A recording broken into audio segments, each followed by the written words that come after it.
Hey everyone, how you doing? This is Ahman Green, Green Bay Packers all-time leading rusher, and you're watching Packers Total Access Live, your daily source for Packer content. Go Pack, go!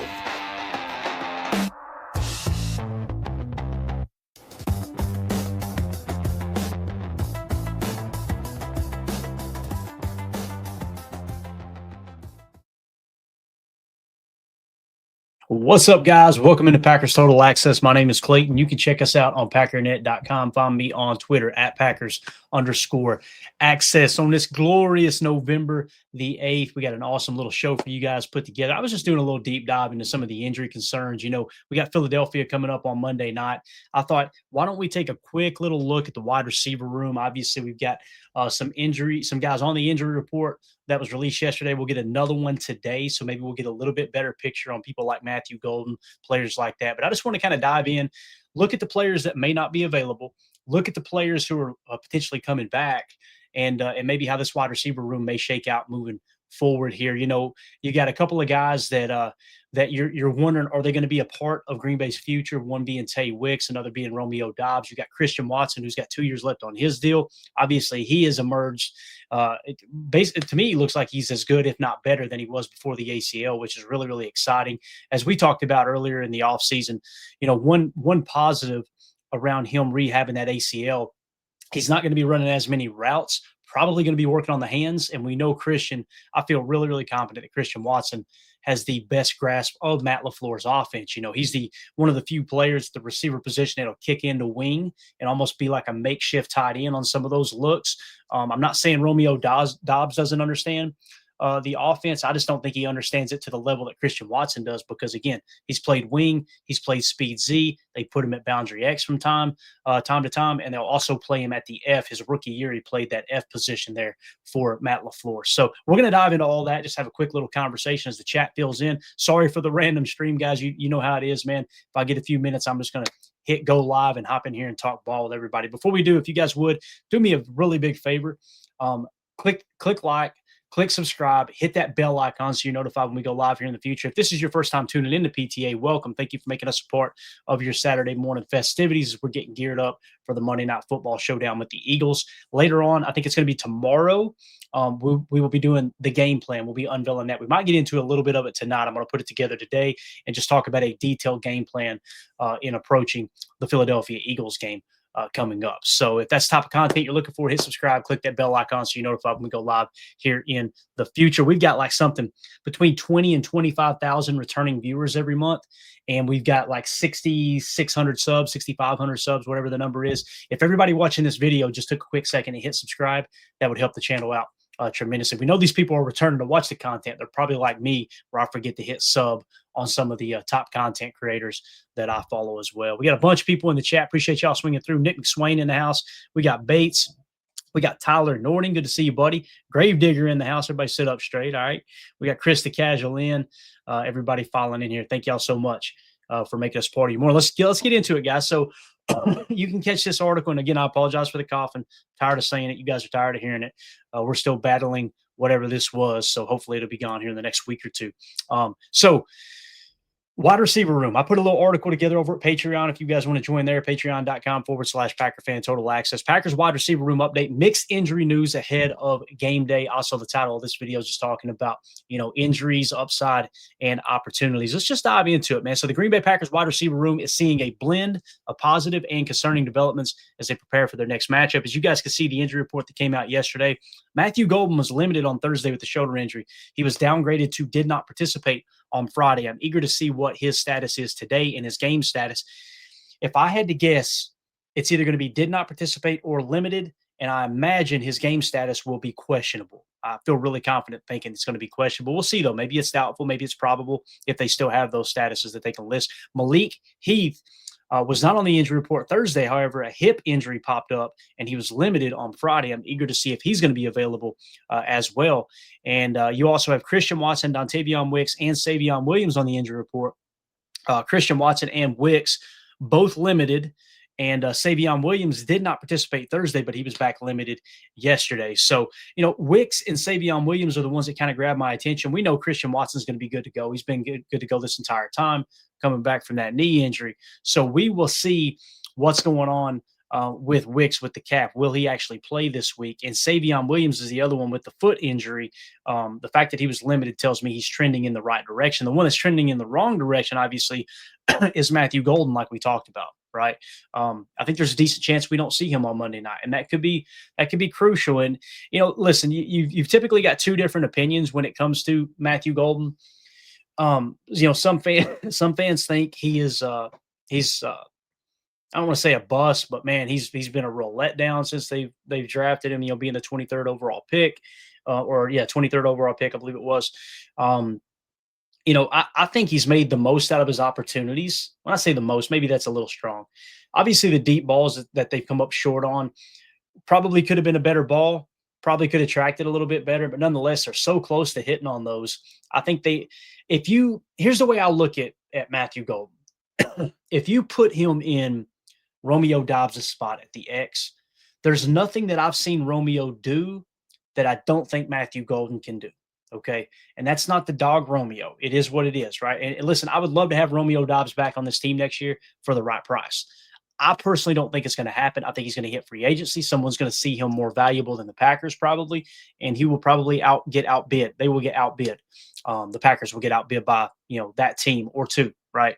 But Matthew Golden in the X spot, if you put him in X and you have Christian Watson in Z, and of course you're going to have Jaden Reed coming back playing the F, playing the slot, the moving slot position there, or some people refer to it as moving Z.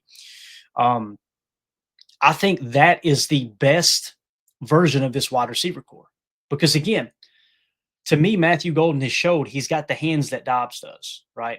I think he's got higher athletic ability than Dobbs does. Where he's maybe lacking is the route running ability where Romeo just is so good at finding those little holes in the defense, especially on those deep digs, whether you go an 18-yard dig or a 20-yard dig or a 25-yard dig, that 30-yard game we seen last Sunday against Carolina on a 2nd and 20 look, right?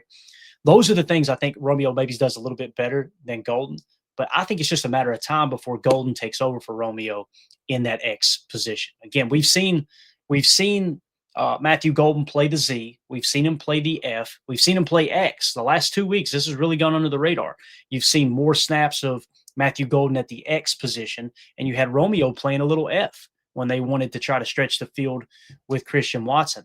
So, again, it's going to be interesting. But in terms of Dontavion Wicks, on the bright side, Wicks has practiced for a second consecutive day. Savion Williams has returned to practice, raising hopes that both could suit it up, right? So, Dontavion Wicks, guys, he started the season pretty strong, if you'll remember, right? Weeks 1 and 2, his PFF grade 74.8, 79.0. We were immediately talking about, okay, he's picking up where he kind of left off his rookie year. We've seen, oh man, this guy might be a dog. I mean, if you look here in 2023, 77.8 was his PFF grade. Last year it was 65.1. This year it's sitting at a 63.9. But early on, before the injuries started to pile up and the calf started bothering him, you've seen he was performing a little bit better. I'm eager to see if he's going to return and get back into that 74, 79 form here. According to PFF. That's what I'm really, really excited about. Now, again, in 2024, the problem with Wicks were the drop issues, right? His drop grade, according to PFF, 29.1. His drop grade this year, back up to a 64.7. So he seems to have fixed the drop issues. And again, man, he's 6'1". Some sites have him listed at 6'2", 206. He's a bigger body receiver with great footwork, great route running ability. So you're probably asking, well, where does Wicks fit into the offense? We talked about Matthew Golden, I think is a better X receiver than maybe a Z or a slot. With Dontavion Wicks, he's kind of the jack of all trades, master of none. The only position I think he can't play or isn't effective in is that speed Z spot, right? Think of Christian Watson stretching the field vertically. That's just not Wicks's game. Wicks works great underneath. And as you can see here, he's had a pretty decent start to the year to 63.9. That's not horrible. It's kind of on par with where he was last year, but he's fixed the drop issue. So I'm eager to see how he performs, right? And then, however, there's bad news for rookie first-round wide receiver Matthew Golden, who did not participate on Friday due to a shoulder injury after being limited on Thursday. So obviously he gets banged up in that injury or in that game, if I remember correctly. They put him out there limited Thursday. Yesterday, he did not participate. Now, when you look at how he's performed this year, he's been trending down a little bit in weeks 8 and 9, right? So starting in week 1, here are his PFF grades. This is his rookie campaign, guys. 61, 52, 62, 63, 90.4 against Carolina, where he went off, right? He had 5 targets, 3 catches. I think he averaged 28.7 yards per reception in that game, had a 90.4 PFF grade. At Arizona, 37 yards receiving, 67.1 PFF grade. And then in week 8 at Pittsburgh and week 9 in Carolina, you've seen the dip, 52, 53. Of course, he got hurt there in the Carolina game, if I remember correctly. So with that being said, his PFF grade on the year is 66.2. So when I look at the comparison of Matthew Golden to Dontavion Wicks and go, okay, 63.9, 66.2. If you backed it up with statistics, it kind of shows a similar outcome, I guess you could say. But you're talking about 2 different receivers, like with Wicks obviously does not have the speed that Golden has. Golden does not have the size that Wicks has. Some would say Wicks runs better routes than Matthew Golden. I think it's closer than many people want to give Golden credit for. So if you're talking about these 2 players competing for the X position moving forward, the problem with that is Dontavion Wicks hasn't been a world beater. And the reality is this 3rd year of his deal, right? So you're going to want to get Matthew Golden out there on the field as often as possible and get him acclimated to the offense even more, because you got him under contract for the next 3 years. With Wicks, it's just 1 more year under contract. With Dobby, obviously, it's the final year of his deal. So that's why I kind of see Dobbs as the odd man out, unless he accepts a team-friendly deal. I'm not talking about chump change, but obviously he could get more money out on the market. If he were to just hit free agency. So that's kind of how I see that little cluster of receivers. All right. Wicks, who missed the last 2 games with a calf injury, has been limited in practice this week. He's optimistic about playing, but remains day to day. Before the injury, Wicks had a strong start to the season, and he enjoys being back at practice. The thing I wanted to point out here, guys, is when you talk about air yards per target, Dontavion Wicks is 3rd on the team there, right, with 13 air yards per target. So they like to hit him at that mid-level, right? So one of the knocks on Matt LaFleur's offense last week was they're either throwing screen passes or they're throwing deep. There's nothing in the middle. Well, I showed you guys on Chalk Talk where you hammered out 2 different plays in crucial situations. You get that 30-yard gain there with Romeo Dobbs on the dig. That's midline, right? So maybe the problem with and I somewhat agree with that take is what I was getting at. I agree they need to attack the middle of the field and that midline a little bit more, right? Well, maybe it's because Tay Wicks has been missing in the lineup, seeing that he's 3rd in the team in average yards or air yards per target, right? So when you look at it from that standpoint, it all kind of adds up, right? So Wicks, that's kind of been his specialty this year, is air yards per target. His yards per receptions at 10.3, not bad, right? 134 yards receiving. The other cool thing here is only 20 targets. He's got 13 receptions. So he's actually catching the football this year, 65% catch percentage there. It's wild to think, too, that Christian Watson has a 75% catch percentage right now. And you'll notice we're not talking much about Christian Watson right here because we know what we got there, in my opinion. You've got a physical freak that can stretch the field vertically. He can make contested catches. He made another one last week there in double coverage, just like he did in Pittsburgh the week before. Now, when you ask him to make it in triple coverage, that's a no-go, right? That's not many players in the league are going to be able to bring down those catches, right? So as Joseph points out here in the chat, Love really favored Wicks at the start of this season. It's almost like that same tight end effect, right, Joseph? You feel like he's got a large catch radius, and once he fixed the drop issue, you also like his yak ability. That's something that's been kind of gone unnoticed with Wicks. I think if you go back to his rookie year, his yards after catch were unbelievable, right? And he's literally running through arm tackles, that type of guy. So moving along here, Williams, talking about Savion Williams, sidelined from Thursday's practice due to a calf issue, was limited on Friday. He contributes across multiple facets, including rushing, receiving, and returns, where he's 2nd on the team in total yards. As the primary kickoff returner, he's delivered some long returns recently, all right? So the cool thing about Savion, he's had limited opportunities, but his catch percentage is 100%, guys. I mean, every ball that's been thrown to him, all 7 targets, he's caught them. Now, he's only got 43 yards. Obviously, that's 6.1 yards per catch, but that just shows you they like to use him underneath. And listen, that's what the college tape showed at TCU. This guy, he's a break tackle machine. Now, he catches the bubble screen in Pittsburgh, takes it for a touchdown, his first career touchdown, right? Everybody loved it. Last week, the bubble screen didn't work. I felt like it was a mental error on his part where he turned it into more of a smoke, or he kind of half-assed the bubble screen route. And that's what Matt LaFleur was chewing him about, because you end up turning it into a smoke route, which is essentially just a kind of slight step back, catch the ball, try to make a guy miss. On a bubble, you're looking to move horizontally outside, catch the ball on the run. And I think that's what Romeo was expecting him to do when he was trying to block on that bubble screen. Is if you go outside, you got a 1-for-1 hat count, meaning Rome's got his guy, and it's literally going to be Savion Williams versus the safety. Instead, he kind of shortens that route a little bit, catches it, tries to go back inside, where now you're down 4 hats. You're in a -4 hat count, meaning they have 4 bodies approaching the football. And as opposed to if he went outside, you probably could have scampered. I don't know if you'd have scored, but you'd have definitely picked up a much more positive gain. So that's just a mental error that young players are going to have. And it kind of goes back to the conversation we've had about having the youngest player in the league, or the youngest rosters in the league, right? We've done it every single year. And then when we make mistakes, people are expecting, you're doing the same thing over and over and you're expecting a different result. And typically when you point that out, the argument then becomes, well, this is a young team with a lot of experience. And I know which podcast that started on, and I just rolled my eyes, because I'm like, you say that, yet here we have a rookie wide receiver catching a ball in a 1-score game, or actually at the time it was tied, right, 0-0 on the opening opportunity for the Packers to score, and the rookie fumbles the ball, and the people that say, well, we got a lot of experience with this young team. Okay, how much experience does that rookie receiver have, right? He's a 3rd-round pick. You expect him to play just like we expect Matthew Golden to play as well. So just something to kind of dive into there a little bit as well. Ed Madden, I disagree here, man, respectfully, of course, but I love you, Ed. I know Ed's he's always in the chat. Appreciate you, buddy. Always jumping there and voicing your opinion. Spacing was bad on the fumble. I disagree. Unless you're saying the spacing by the receiver, take that back. If you're saying the receiver did not create the proper spacing for what the play call was, I agree, right? But if you're saying the spacing was bad on the play call itself, I disagree on that, because, again, you had that hat count that you were looking for. And just so everybody knows, it's easy to rake Matt LaFleur over the coals for that play call and say, oh, what's he doing throwing screens? We pointed it out on Chalk Talk before Matt LaFleur said it in his presser this week. Guys, there's a run play attached to that too.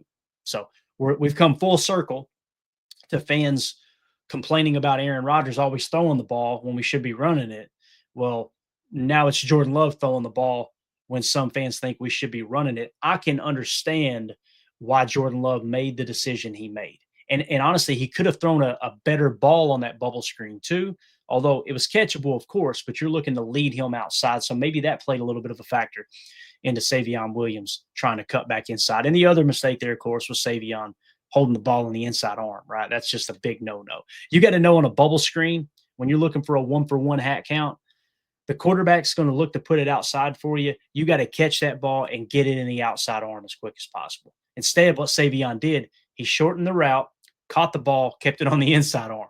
So that's probably why Matt LaFleur was chewing him on the sideline. He's going, listen, bud, you didn't get far enough outside. You made the wrong cut, and you had the ball in the inside arm. Could you have screwed anything else up on that play? But I guarantee you, Matt LaFleur knows the upside that Savion has. We've talked about it from time to time on this particular show. And, that's being a rookie. You're going to make rookie mistakes, It's just like we talked about with the defense going into the offseason. It's like, hey, listen, guys, what this defense did, taking the ball away, understand that's rare. You're probably going to have – I immediately try to project to the next year and go, okay, the interceptions we have with the takeaway, which contributed dramatically to the takeaways for the Packers in 2024, can't expect that.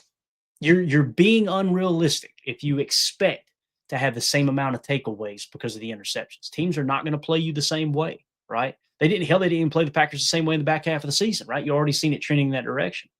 Same thing goes for kicker. There's people that have unrealistic expectations on Brandon McManus. Last year, he kicked over 90%. I specifically remember saying on the show, I do not expect Brandon McManus to kick 90% again. I'm hoping we can be in the 85% range, right? And I haven't even looked at the numbers. I know he's not at 90 to the best of my knowledge. So again, proper expectations. It's just like the defense. The defense did so good last year. I expect to step back. And people are like, how can you say that? You went and got Micah Parsons, and everybody knows the defense 1 year, they've got 1 year full experience in the defense. That second thing you said, in my opinion, isn't a positive thing. And what I mean by that is, yes, these players have a full year's experience in the defense, but guess who else has a full year's experience in the defense? The rest of the league. They've got a full year of tape, and now Hafley's got to make a decision. Do we continue to call the same defense we did last year, or do we change it up, right?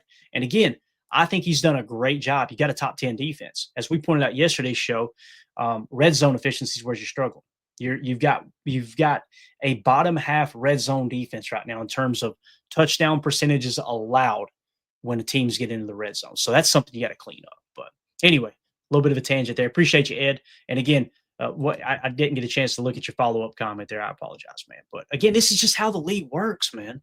Like it's constantly changing, and Matt LaFleur is constantly pointing out, and he's so right. He's 110% correct when he's saying it's a copycat league. You've got teams that are watching your tape going, oh, I like that. I'm taking that from them. But why are they even watching the tape to get that tip? They're not watching the tape to get a tip from hey, let's take that. Let's utilize that. That's not the point. They're watching the tape to learn how to stop you. And there's even been, I've heard coaches, not one-on-one, but other coaches talk about these head coaches for teams in the NFL. They're not only watching the Packers tape, like Philadelphia Eagles. Yeah, they're watching a 4-game saturation plus the last 2 head-to-head, including Brazil and the playoff game last year. That's what they're formulating their game plan around. But also, they're probably pulling clips from Sean McVay's offense because they know the Packers run a similar offense there. And they know Matt LaFleur is watching McVay. He's watching Shanahan. He's even watching people that don't run his scheme and going, oh, I like that concept. Let's take it. You guys remember the double pump fake Y leak that we ran? What was it, 2 years ago? I think it was Jordan Love's first year. Remember, he hits Musgrave. I think it was Musgrave down the seam, if I remember correctly. It might have been Tucker Kraft. But remember, Jordan takes the snap, fakes a pump left, turns right, fakes a pump there, and then the Y leaked out down the seam and they hit him. He got that from Sean McVay. Or no, it was from Shanahan.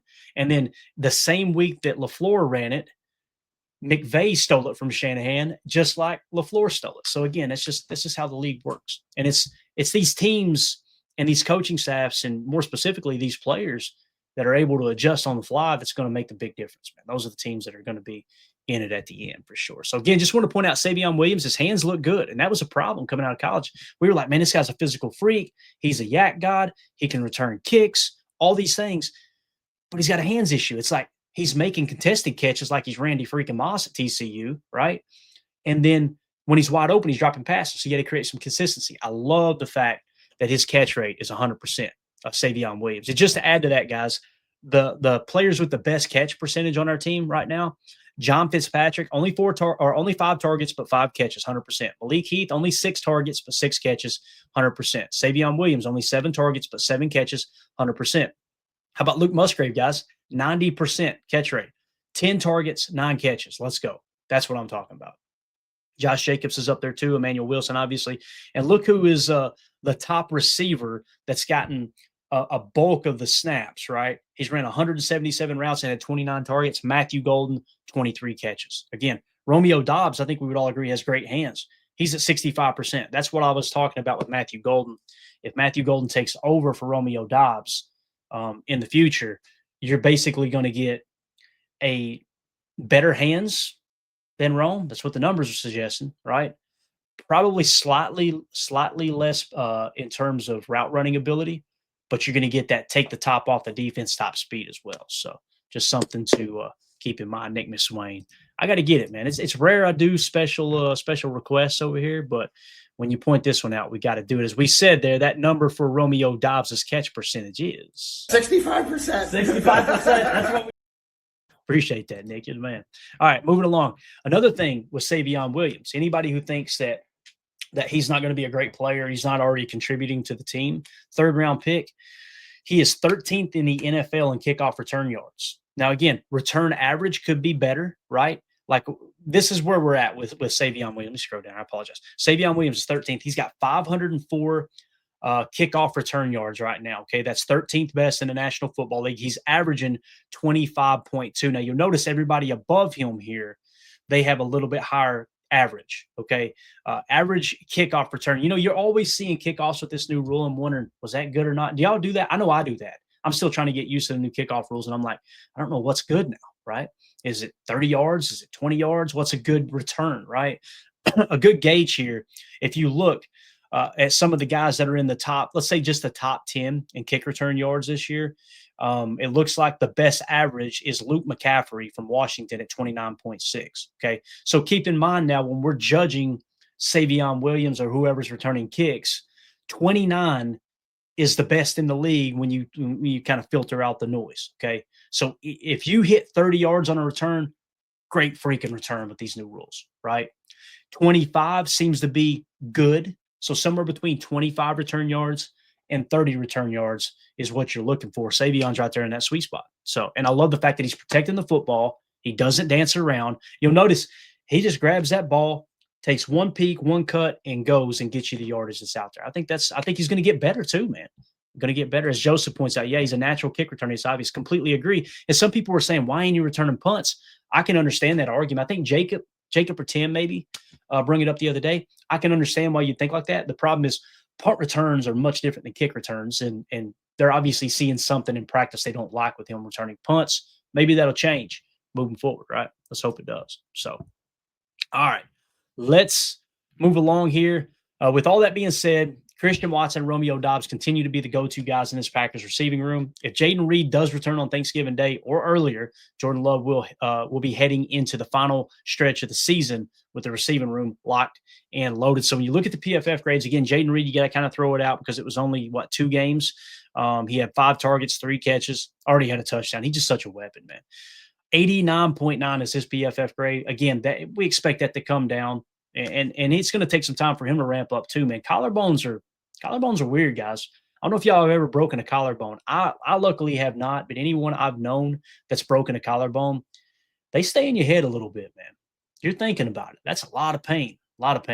And every time you hit the ground, it's kind of like an ACL you're afraid to cut. You're trying to get used to it. Your body's trying to accept the fact that there's foreign objects there that are kind of holding that together and whatnot. But with a collarbone, it's very similar.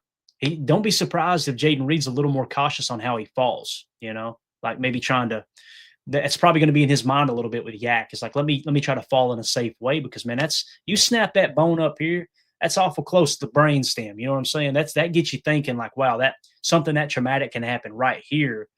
And, everything that's important is right here. That there's a mental aspect to that from what I've heard. So, I'm interested to see what Jayden Reed looks like when he comes back. But second, Christian Watson, guys, man, 8 targets, 6 catches, 75% receiving percentage. And we know they're throwing contested catch balls up to him too. 143 yards receiving already, 74.7 is the PFF grade there. Romeo Doubs, 70.5 PFF grade. Again, 52 targets, 34 catches.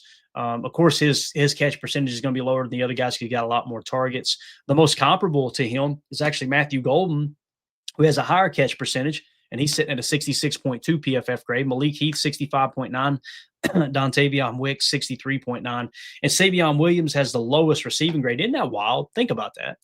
This is why you've really got to take PFF and you got to kind of run it through your own filter. There's somebody supposedly grading the tape, right? They're grading every snap. If that's the case, why does Savion Williams have such a low offensive grade if indeed his drop grade is 75.6, right? So his drop grade is 75.6. So he's got 100% catch percentage, right? Why would you think he's a 55.2 receiving grade? Now, the fumble I get, that should play a role in the offensive grade overall, which I think it does, a 54.5. But it's just kind of odd to me. And that's why it's important to watch the tape, look at the next gen stats, take everything into account, and see what you think. So I want to know what you guys think. If you're watching this video back later, let me know in the comments. Holmes says PFF hates the Packers. LOL. It's really strange how they grade the Packers sometimes. Again, Holmes, I think we both agree. You and I both we're biased, right? So maybe we're looking at it through the wrong lens, but it does just kind of feel like sometimes you look at the tape and go, why the hell did they grade them like that? And with that being said, Holmes, we've actually got the 4th highest PFF grade as a team, right? And there's Packer fans on Twitter going, oh, well, that ain't accurate. We suck. No, we don't suck, bud. You're just overly emotional. That's the way it is. So Ed Madden hits the nail on the head. I need more clarity from PFF on how they grade. Ed, I don't even need clarity. I guess this is probably what you're saying, Ed, but I don't need somebody to go, this is why I graded this, this, and this. I just need to know the grade and the snap. That's all. And I can make my own assessment. And I think they're kind of being exposed a little bit in that regard. And what I mean by that is they're not listing, hey, on this snap, we gave this specific grade, right? Tells me they're not watching every snap. I think the big name players, they probably are. But I think when you get to the bottom of the roster, somebody has 4 routes that they run, they'll probably just go, hey, didn't have a catch. Let's give them a 60. You know what I mean? Something like that. I could be wrong, but yeah. Anyway, I would like to have more clarity too there, Ed. All right, let's just do this. We're going to end the show real quick with the chat, okay? Over here on Patreon, this is questions for the show. I'm trying to remember to include it, guys. We're cutting multiple videos a day, but again, this is the lifeblood of what we do here at PTA. Patreon.com/Packer Fan Total Access. $3 get you access to everything over there, including the game plan and everything else in between. So it's just a way to be a part of the community. People ask for a long time, how can we support what y'all are doing? This is the best way to do it. We just set up a Patreon group, let it sit for a while. People would just, donate money. And now all of a sudden it's turned into kind of its own website. That article I just read, you had access to that earlier this morning. So, all right, here we go. Mike Hebring in there in the questions for the show on Patreon says, Eagles by a tush push would be so Packers. Hope you're not right, Mike. And I think Matt LaFleur hit the nail on the head with this one, guys. You got to keep them out of that 4th and short situation, man. That's what you got to do. You've got to make sure that you got to know going into the game how many opportunities they have on 4th down. Here's how you probably wonder, how do you approach that? Here's how I would approach it as a coach. I would say, okay, guys, any 3rd down situation, they're not looking to take the top off the defense. Let's play the sticks, maybe even play it a little shallow, a little underneath the sticks. Now, you may have to make that adjustment in the 2nd quarter like we always talk about, right? You always make that adjustment in the 2nd and 3rd quarter. It's all about controlling the middle late. You may have to make an adjustment because they're throwing right over top of you playing underneath, right? But I would try to look at it like when they're in a 3rd and 7 situation, I would treat it like it's a 3rd and 4 situation because they're honestly trying to dink and dunk underneath, get within range that they can run that tush push. That's what Matt LaFleur is talking about, in my opinion. So I hope they adjust their game plan a little bit for that and they're prepared. Jerry in the chat says, I seem to remember we handled Barkley well in recent games, especially in Brazil. Are there different Packer players this year so that last year doesn't mean much in this regard? Jerry, I don't think last year matters a whole lot at all. Schematically, yes. Like I said, both of these teams, what they're going to do in terms of watching the tape, I say they're going to do, they already did it. They probably did it on Monday. Probably did it as soon as the game was over on Sunday, to be honest with you. What they will do is they'll go and grab Philly's last 4 games, okay? And we call that a 4-game saturation. They'll watch every snap of that, and they'll get an idea of what they do. Now, of course, they got the analytics, and AI makes it a lot easier nowadays. They got a whole analytical report of here's what they like to do in these situations, blah, blah, blah, blah. They go watch the last 4 games, and they watch the last 2 head-to-head matchups. So what you'll get is the playoff game, Philly-Green Bay, and then you'll get the Brazil game. With that being said, I don't think it's as much about which players are here, which players aren't, as it is they're going to watch the tape and try to pick up on what the tendencies are here lately. Now, I watched the Giants game where they beat the Giants before their bye.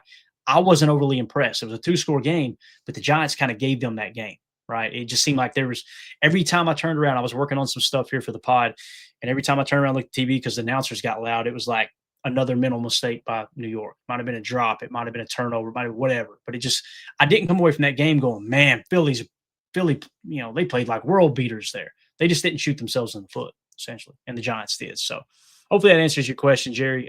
Again, I think it's more about the scheme and watching the tape. But Nick McSwain in the questions for the show says, hey, Clayton, is there any way you could look into the results of every defensive drive? Like every time the defense is on the field, did they get a 3-and-out, force a punt, allow a field goal, slash touchdown?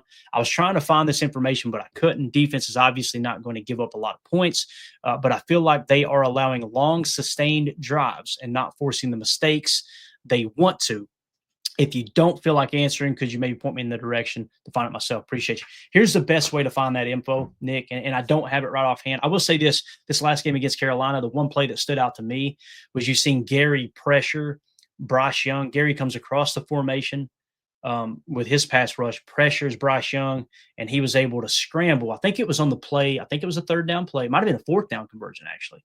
But it was the play where Bryce Young, they tried to throw the personal foul flag on Edgerrin Cooper when they hit him a yard and a half inbounds. Idiotic Greg Olson was trying to, oh my God, what a horrible. And then you watch it back and you're like, but I don't know what you're looking through that through Bears lens glasses and Carolina Panther lens glasses for sure. But that play is one that comes to mind for me where they sustain a drive, right, Nick? They extend a drive, I should say. And that was him scrambling out. Again, he gets pressure from Gary. Gary couldn't run him down. And I was looking at it going, where's the contain and the touch spot on the opposite side? So to me, it looked like somebody got a little too aggressive. Maybe it was Micah. I didn't really focus on it that much. All right, who got out of their rush lane? But that's one play in particular that kind of sticks out. So that may be the case. But here's the best way you can look it up. You go to ESPN, go to the box score for that and click on box score, and then click play by play. You don't even have to look at all plays, but it'll show you how each drive ends, right? It'll say punt, field goal, punt, turnover on downs, interception, whatever. You might be able to tally it up pretty quick, at least for the last few games. If you do get that information, throw it in the chat, man. We'll share it with the show. So that's what I love about what we do here, man. Everybody's involved, and we're all kind of learning together and sharing information, especially in Patreon and obviously the live chat here. So again, that's patreon.com/Packer Fan Total Access. Appreciate everybody that's supporting over there. You guys are awesome. So cool little community. And I know during the season, things get a little crazy, right? We're all busy, and then team loses a couple games. And listen, I'm a normal fan too. I get a little less interested when the Packers aren't playing great football. It's easy to dive in here and watch the tape when they win, right? But it's important to, what I say, take your medicine. You take your medicine with the players and the coaches, right? When the team loses, they struggle. We're going to watch the tape. We're going to figure out what happened, right? So, yeah. All right, let's just see if there's anything else here in the chat real quick. Make sure we didn't miss any supers. We're good there. Ed Madden said Savion is very raw. Byron, I think he was talking to somebody in the chat. He's in the developmental stage. He definitely, and I'll tell you who else is Matthew Golden, man. You know, people see Ted McMillan and go, why ain't Matthew Golden playing like Ted McMillan was the best receiver in the draft? He was however many tiers higher.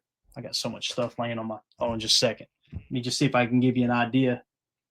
We had Ted McMillan in tier 2. We had Emeka Egbuka and Luther Burton in tier 4. And then we had Matthew Golden in tier 5. So kind of feels like we nailed those, to be honest with you. Egbuka's having a great year. Ted McMillan's having a great year. I think Luther Burton was having a pretty solid year for the Bears too, if I remember correctly. So again, Savion, way on down the list, right? I say way on down the list, but I mean, we had him right where the Packers took him, was right in that range where we had him graded. So, yeah. And Byron says we have a practice squad for just that reason. Are you talking about putting Savion in the practice squad above you? Yeah, that's you put Savion in a practice squad, you're losing him, man. Somebody's signing him tomorrow. If that's what you're saying, I may be misunderstanding you. This is why I don't like to read the chat live when I'm by myself, because I usually ask the guys what do they mean by that, because I'm doing 500 different things, pulling up other screens and misinterpret what people say. But you guys know I'm country as cornbread, and I can't juggle two things at one time. So coaching biggest issue. Respondents agree. Ted McMillan. Let's see here. Ted McMillan. He says Ted McMillan. Sounds like a serial killer. That's Bundy, not McMillan. And it's Ted McMillan. I probably sound like I'm saying Ted. Let's see. Dave C says Savion doesn't get through waivers. Thank you, Dave. So you took it the same way I did there. Yeah. Coach Lynn in the house. Go Pack. Appreciate you, buddy. Ed Madden says you have to bounce back from adversity. That's life. Amen, dude. Amen. I wish some people would tell some of these fans on social media, man. I made a comment the other day, and I stand by it, man. I see the way people respond. One week we're winning the Super Bowl, and then that same fan the next week is trying to fire him out the floor. And I'm like, man, I'd hate to live in your household. My God.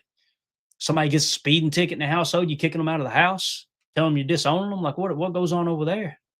Whew. Anyway, Coach says Savion is a stud, period. There's something there, Coach.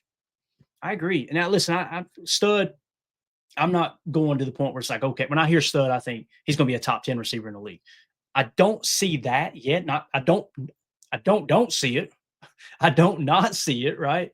But I don't see it exactly to that level. But what you do see, Coach, is there's something with Savion. It's like he belongs. You could tell he's an NFL receiver. Like I think he's going to be a good player. I'm trying to, you can probably hear it in my voice, I'm trying to harness the excitement I have for him, but there's something there that I think Savion, the moment's never going to be too big for him. You just got to clean up. We knew he was raw, right?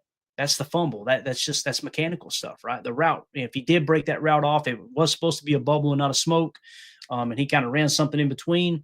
You clean that up, things are going to get better for Savion. I think Savion's going to be great, man. Let's see what AFM says here. AFM says Savion should move to tight end. I disagree with that, AFM. I think if you move him to tight end, you've got to beef him up. You got to put weight on him, right? When you put weight on him, things get a little bit weird. Things get different, man, with players when you try to. I'm tired of the Packers trying to draft a tackle and play them at guard. I'm tired of the Packers drafting a cornerback and trying to play them at safety. We've seen that before. In this case with Javon Bullard, we drafted a safety and put him at slot corner.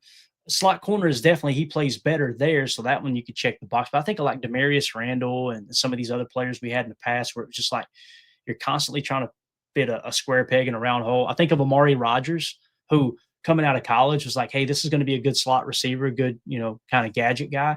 And they absolutely ruined him, making him do punt returns that anybody could see he couldn't do, So, yeah. In terms of Savion, you can accomplish the same thing that you're looking for, AFM, by sliding him into the wing. And we've seen him do that, right? So what you're doing is you're capitalizing on two things. You're taking the strength of his game without forcing him to put on extra weight, right? Making him play uncomfortable. But also with him being on the field, you're triggering a nickel defense, which is now going to put a DB most likely in the run fit in the box, whether you're playing a spur safety or the nickel back's going to slide in on him playing the wing.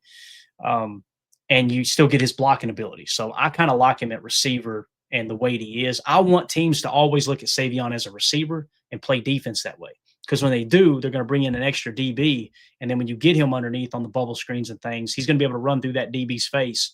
As opposed to if you beef him up like a tight end and try to do it, now they're in a base set and they got an extra linebacker in there who's going to obviously be a better tackler. Maybe not as good, covering down the field. And that's probably the positive that would come out of your idea there, moving him to tight end, is he would have the advantage if he beefed up and ran vertical routes or, mid to deep routes on linebackers. I just don't think that's what they want Savion to do. I think what they want from Savion is a guy who they're going to use with yak ability. So I could be wrong though. We'll see though, man. Time will tell. So, all right. With that being said, let's give Byron one more comment here, because he was the one that we disagree with. And listen, Byron, when we disagree with you here, man, I'm not saying I'm right and you're wrong. That's just my opinion. And I know guys in the chat feel the same way, I'm sure. Byron said, I'm not saying kick Savion to the curb. I'm saying give him less big game reps till he's comfortable. Gotcha. I understand that. And we were just pointing out that when you said that's what the practice squad's for, obviously you can't stash him on the practice squad. And maybe we misunderstood you, but it's all good, man. All right, guys, that's going to do it. AFM in here laughing. It's untelling what you're even laughing about, you and that crusty mustache. We're out of here, guys. We'll be back tonight, 6 p.m. Central for PTA Live. We're going to be diving into a little bit of the game plan. We'll get you the final injury report. We'll have a lot of fun stuff going on. Maybe the guys will join me. If not, I'll be in here rolling. And I think Tim will probably be in here for sure. We'll see if Emilio and Jacob are available. But we'll be back to talk ball. Make sure everybody do me a favor, hit like, hit subscribe. Click that bell icon so you're notified when we go live in the future. Everybody have a wonderful day. We'll see you tonight at 6 p.m. Central Time. My name's Clayton. This is PTA. Y'all have a great day. Go Irish. I know it's going to piss some people off. Sorry. Go Irish. Big day of college football. It's going to be a lot of fun, man. Everybody have a wonderful day. We'll see you tonight. Bye. Here we go. Bye, guys.